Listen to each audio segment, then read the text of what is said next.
Morning folks, it's Andy the Expedition Hiker, and today we are in Cannock Chase, which is an area of outstanding natural beauty, which it is 26 square miles or 1,046 acres. Trying to remember that one. We're up on the north side and we are heading on to into the chase itself, and then we're going to head up to Brocton Camp. A little bit of a theme to this one. We are looking at Brocton Camp. It used to be the largest of the two camps that was built for the First World War, and at one point 1 in 8 soldiers that were served in the World War from Britain came to this camp here that we're going to visit today. So we'll see what remains we can find of that. On top of that, a certain author stayed around here when he was a British officer in the First World War, and that is J.R.R. Tolkien. You may have heard the surname. It's actually, he wrote The Hobbit and Lord of the Rings. So with that, let's get going. I think we're walking around 13 miles today.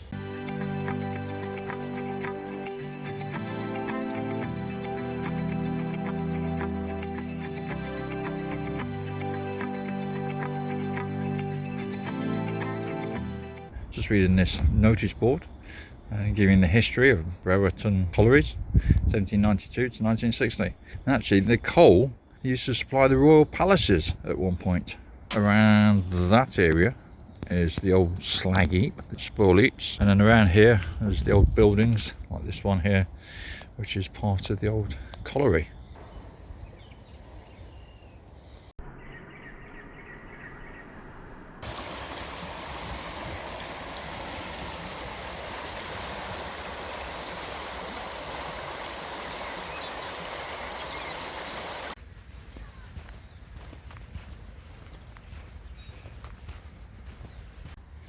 So where we are now, we're going to see some heavy remains.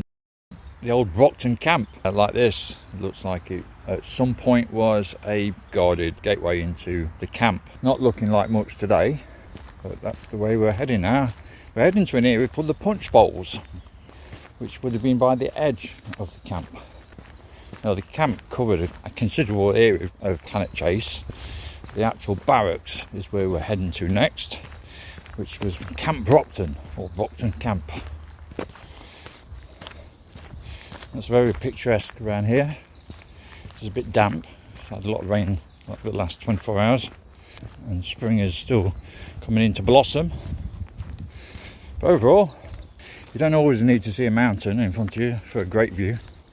Just the way this path moves through all these silver birch trees and the pine.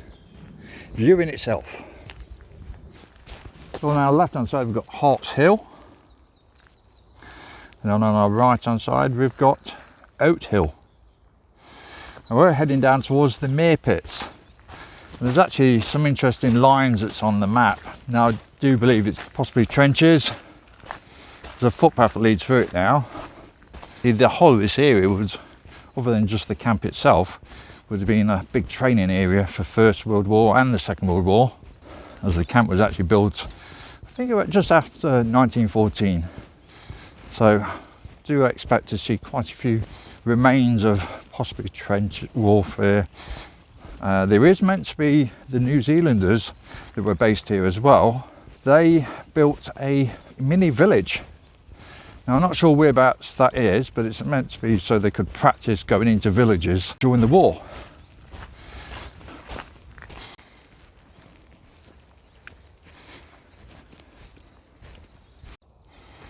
You can just see running up there some fallow deer. See if we can pick them off anymore. There you go.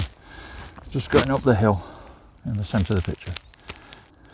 I'm presuming there's a few more around here as well. Where we're located now, there's a bit of a gully in front of us. Not that clear to see. It's not actually marked on the map. I just noticed it. Possibility where they practiced the digging trenches. So obviously they had to practice digging them before they went out to France and Germany. I've got a bit of experience of that myself while I was in the army. Get the basic training, you learn how to dig a trench. So when they built Brocton Camp, they actually built a big system. They actually built sewage systems, waterways, I believe they actually had their own power station. Now you can see we're at Mere Pits. This place reminds me of Thetford. Thetford Forest had its fair share of trenches as well. Maybe worth a visit another time. So you can hear a woodpecker pecking. It must be a distance away, but I can still hear it quite clearly.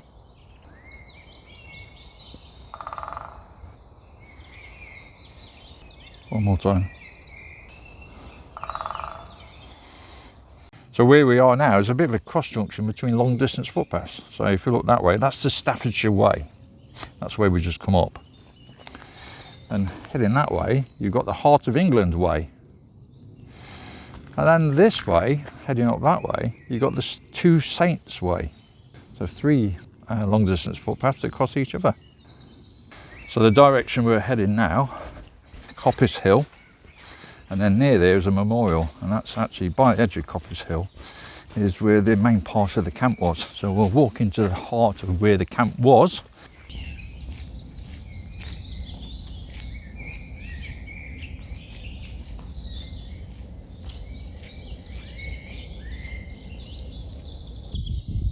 You can just see down there in that marshland there's a heron.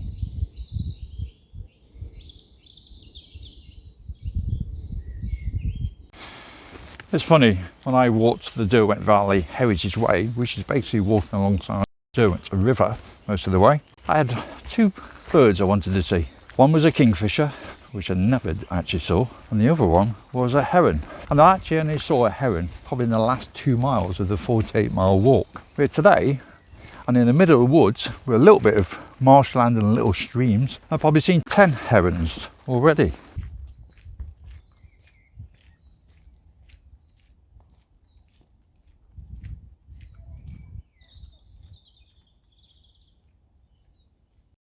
So just see through the tree line, you can see some buildings.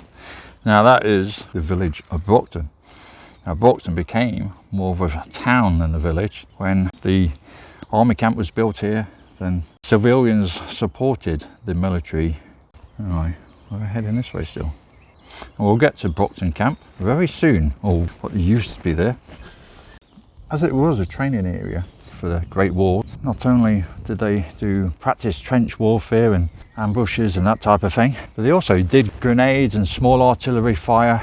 There are small craters dotted about around Brocton Camp and the Chase. Now there's one here, and just over the other brow of that point there is another grenade type artillery crater. I mean, we were only 400 metres, probably the other side of that hill is where Brocton Camp was, so it would have been a bit close to the actual camp to be throwing grenades. They're all dotted around this little bit here. The trees have grown since, and then there's a gully all the way through here, on here, possibly trench digging. Now we're just heading down this way a little bit. I've just checked the map. There is an actual trench just a bit further up here. Then we're going to double back and head towards a memorial. Now there's actually brickwork below me.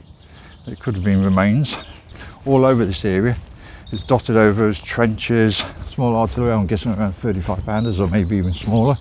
And then on top of that, we've got the structural buildings, the footings of them. There was a hospital dotted near here as well. So numerous things to see along here. It's just a point to try and spot them. These were 2 camps built in the First World War, huge camps at that, and Brocton Camp was the biggest of the 2. Housed around 80,000 soldiers at one point. So we've got some brick remains here. Now, where's gorse bushes here? Obviously overgrown now. There used to be a trench 30 metres long heading southeast, and the other side of this path the trench went the opposite way, again 30 metres long. It's funny actually, I've come across lots of trenches over the years, Germany and beyond. It's always gorse bush that seems to grow over it all, hiding it away. And perfect example here. As I'm looking for these trenches, I just looked across yonder and see more fallow deer, wild fallow deer just roaming their lands.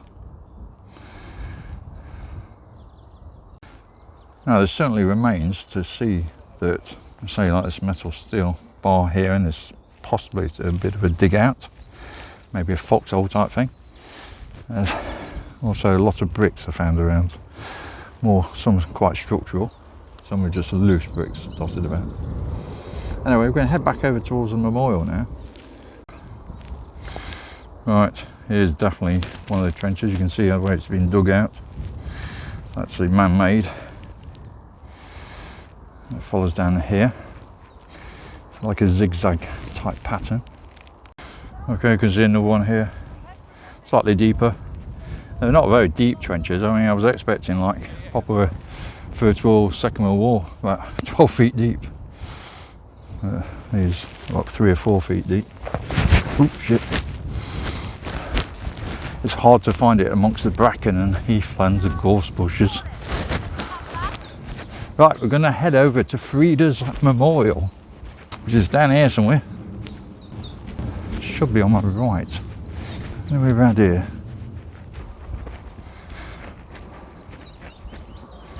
So this is Frida's Memorial, and it was a mascot for the New Zealand Rifles, who were based around here as well at Brocton Camp.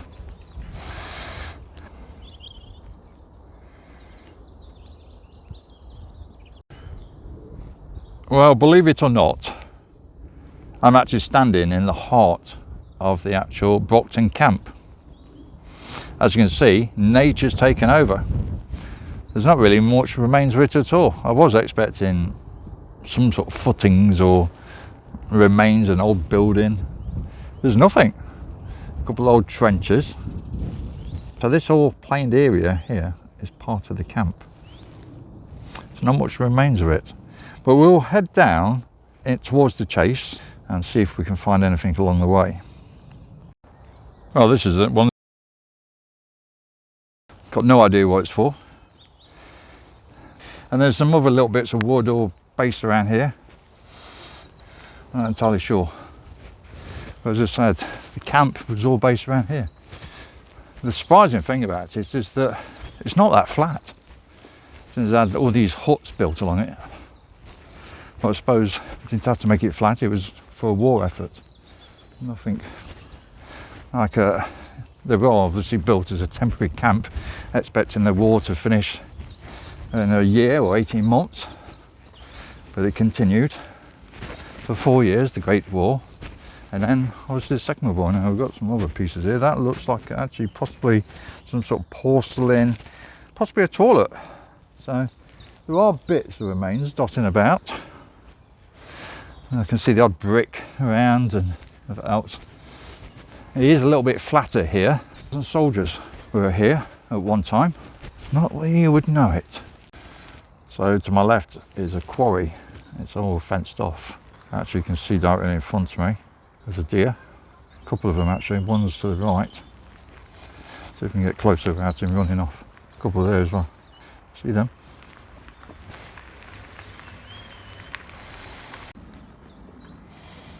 There you go, they're all crossing over.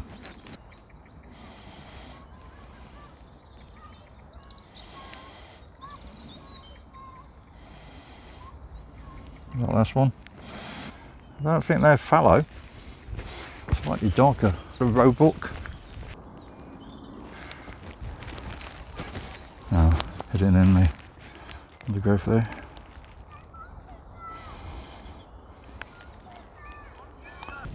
Well, I'm very surprised at Brocton Camp. Not much exists. I did come across a hut. It was created to look like World War I, billet hut. Anyway, they did tell me about Brocton Camp and there's things to see around here. And then I found out about J.R.R. Tolkien, who wrote The Hobbit and the Lord of the Rings, was an army officer at Brocton Camp. Anyway, we're heading down to, well, I'm not sure what it is on the map. It seems to be possibly a trench, but it's been looks like it's been dug out. It's about 1 kilometre away from where we are at the moment. So let's head down to there. Then we're going to head, I think it's called Rifleable Range Corner. It's like walking in mid-Wales, or possibly even Brecon Beacons area. I mean, it's not big hills, but it's quiet. I mean, I've probably walked past about 7 people today. Past more wild deer than I've passed people. Anyway, let's head over towards, well, I'm not entirely sure what it's called, so I'm not going to, we'll wait till we get there. It's as much as a mystery to me as it is to you. All I know, it just looks interesting on the map.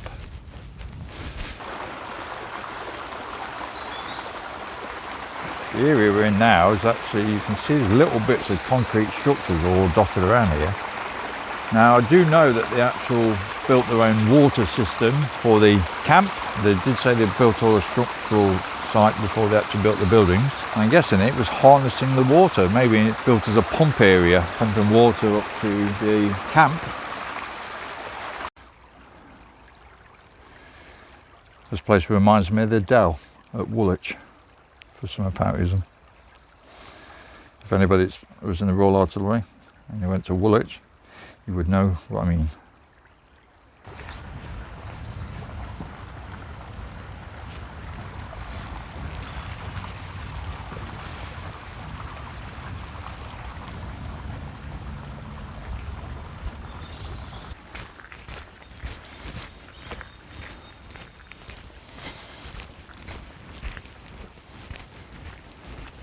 Well, it's definitely a different type of habitat to what I was walking through a moment ago.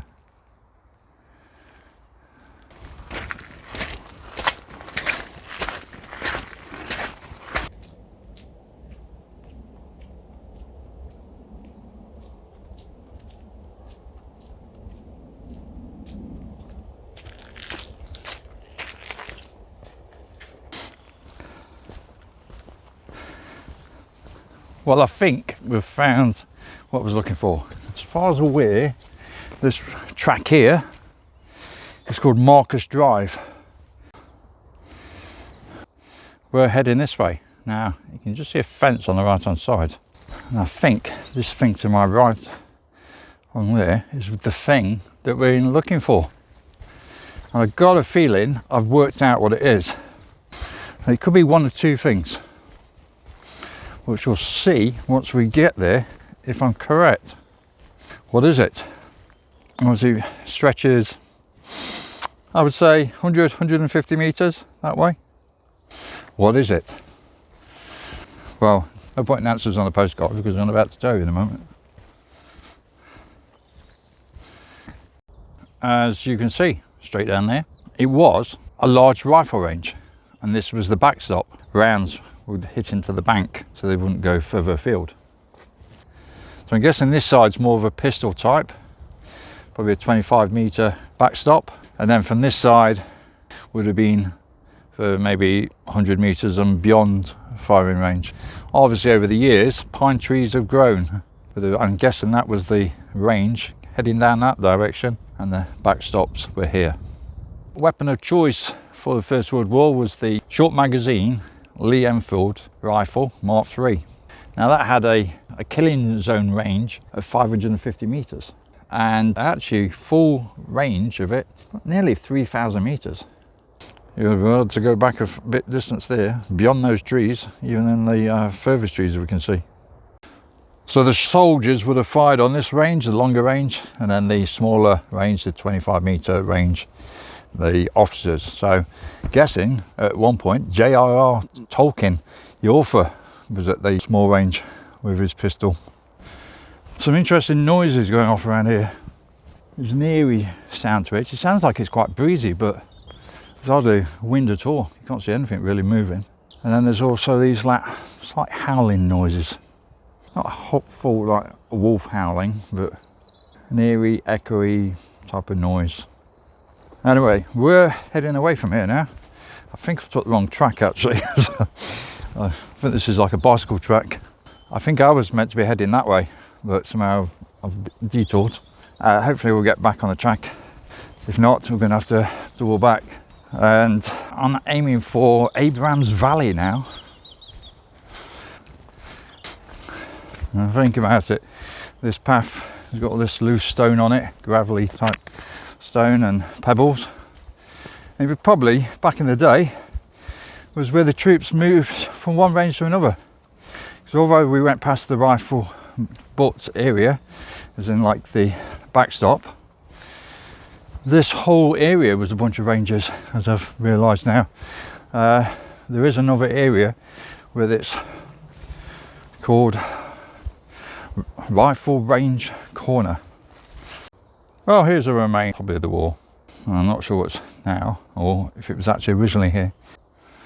What it was originally, I'm not so sure. Right in the heart of the pines again. But here we have Abraham's Valley. Now, why is it called Abraham's Valley? Got no idea. I'm sure there's a reason behind it, whoever Abraham was. But who knows, one day there might be a footpath called the Expedition Hiker footpath. You never know. But it actually stretches about 2 kilometres.